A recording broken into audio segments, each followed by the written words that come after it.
Ko'zim yetgan ko'rgim, o'zi mening tug'an o'lkim. Oy, oyog'im. Ne bo'ldi bu to'qon? Oyog'imga birdenga kirib ketdi. Qayli. Bizga tabiat, umr, sho'rimiz, suvimiz, havamiz bari o'sha yerdan. Biroq so'nggi kezde shub sirib boradi. Qo'rqish ko'paydi. Yo'q. Mening suvda oyg'onib ketdi. Kecha bir butekka yutib qo'yadi. Adamlar tabiatda ayolda o'tib borayotgan siyapti. Voy, o'z yer ishting emas qo'y. Men senlarga bir narsa ko'rsatay, yeringga so'ngdan. Ketdik. Mana bizning yer sharimiz. Alemning keremetida so'z yoqdi, ekologik qildiravochragan joylari da bor. Mineki, sharning mana bo'limiga qanday baho berasiz do'stlar? Wow, adam da, can-canvar da tabiatın ajramaz bölügi. Soндықтан халқымызda жер ана деген негізі ұғым қалыптасқан. Жердің өз анасындай, анасын күндей қастерлеп, атақ ұстаған салтын жалғастырған. Және бабаларымыз туған жерге, табиғатқа деген ыстық махаббатын осы әсемдік арқылы білдірген. Мынау не сұмдық?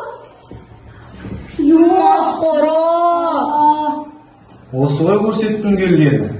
Мұндай бүлінген жерлер қатарына негізінен кей карьерлер және оларды қазу кезінде кей байлықтарды басып жатқан жұмылғы топырақтар мен тау жыныстарынан басқа алқаптарға жылжытудан пайда болған құрамы әртүрлі тау жыныстарынан тұратын үйінділер жатады.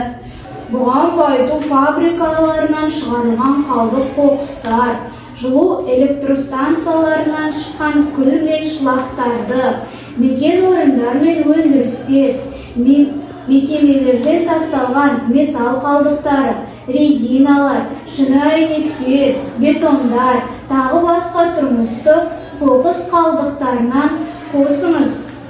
Ескеретін жайт, бұл қалдықтардың көбінесе тез арада ыдыратып, минералдандыратын бірден-бір жәндік немесе микроорганизмдер жоқ.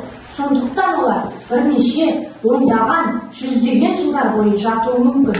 Бұл қалдықтар пайдасыз өнім ретінде өзі жатқан жердің шөбін өсірмейді.